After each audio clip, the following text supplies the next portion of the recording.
going? I hope you watched my last video of driving at the track for the first time this season. It was a really good day, and I wouldn't change anything that happened. Even breaking the axle. Everything happens for a reason, and that is a good reason because I could have potentially hurt this rear engine because I had one cylinder running lean. I have the spark plug right here, and I'll show you right. This spark plug is a very lean condition. So I'm glad that I didn't make any more passes because my air fuel ratio on my gauge was good. But if one injector is shooting a major different than the other 5, you won't really notice it as much because it's only literally like 20%. It's literally minimal to see on a gauge. So yeah, I'm glad I checked plugs when I got back to my shop. And that's gonna be a new habit of mine. I'm gonna check plugs once or twice every time I go to the track. I'm gonna try and do it, but I probably won't. I just get so into it and just go. But anyways, this is a lean plug. So what I've gotta do is check the injectors because I'm thinking that I have an injector shooting significantly less fuel than the other ones. And I already did a compression test and the compression test went fine. So the engine is not hurt. As far as I know, maybe the valves are burnt, but it'll be fine. It ran and still pulled and everything, but I'm gonna make sure that this isn't gonna happen again. I'm gonna take the intake off. To do so, I need to take off all the fuel lines. I need to take off the cold side from the turbo. There's a bunch of wiring, just a bunch of little stuff, and then off she'll come.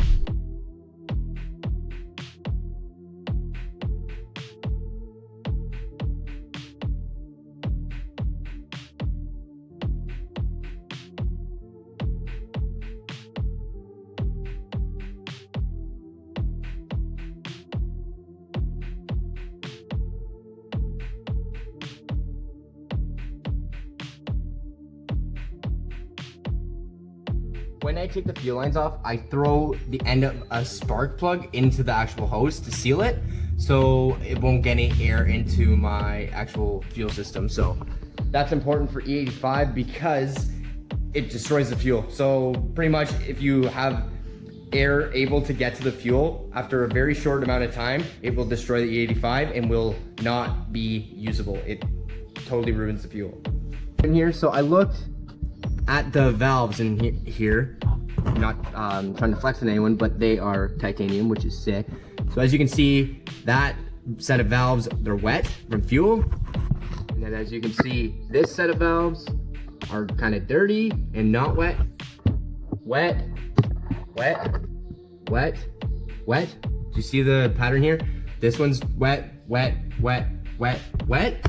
And then this one is dirty and not wet. So that is the injector that failed. It was number 3 from this hole. So yeah, not getting the fuel in there. That's not good, but whatever. Now I'm going to remove the rail, and I have to remember that it was this back middle one. So 1, 2, 3. So it's the third. So it's this one right back there. I'm gonna slide her out right now.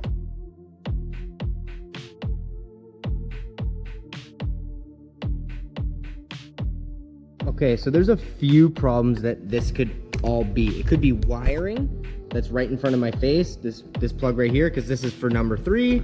It could be that there is dirt in the injector. It could be that the actual fuel rail is clogged at that point. There's so many small possibilities that it could be. So now I'm gonna pop it out, see what's going on. The fuel goes in here, and there's definitely fuel in there, so that's probably not the issue there. It might be clogged inside or something along those lines. I'm gonna put 12 volts, so I'm gonna ground and then put 12 volts and see if this injector opens, just for curiosity. Okay, I got an Odyssey battery down here. I'm just gonna wire this up, just tighten down on a terminal. Okay, there's still some fuel in there. Hopefully I don't make a spark or my hand's gonna go on fire. Not a big deal either way. So I'm gonna see if fuel comes out.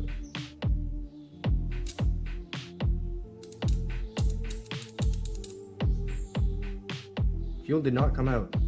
Also, there is no pressure, so the injector is definitely ticking. These are 850cc injectors. They're no joke. They're big boys, that's for sure. So I'm gonna just try doing the exact same thing I did to the one that is failing. And I wanna see if I can see any difference. See if I can see anything moving or anything. Like, I'm just trying to learn here too, right? So we'll see. I can see the needle going up and down. That is actually pretty cool. But this is the good one. So I'm going to try my other spare right here, see if it does the same thing. And if it does, then I'm gonna try my crappy one that I just pulled out of the engine, and then see. This one is also moving. I've got the bad one. I'm gonna do a comparison, and I'm gonna see if the good ones have the needle come out anymore.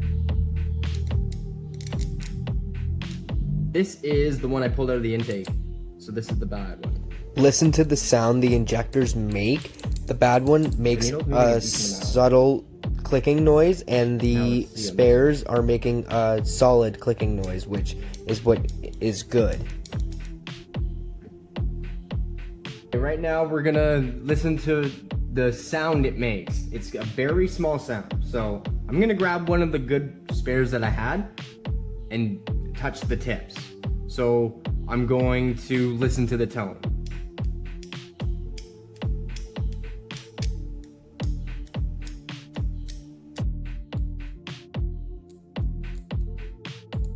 Spare, and this is a spare, and this is the one I'd removed from the actual fuel rail.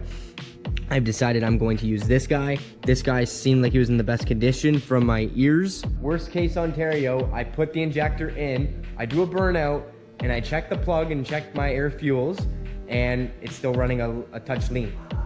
Okay, so I put the other one in. But I've had these checked, so I know to check repetitively now. Things can fail and all that. Gotta check plugs, it's important.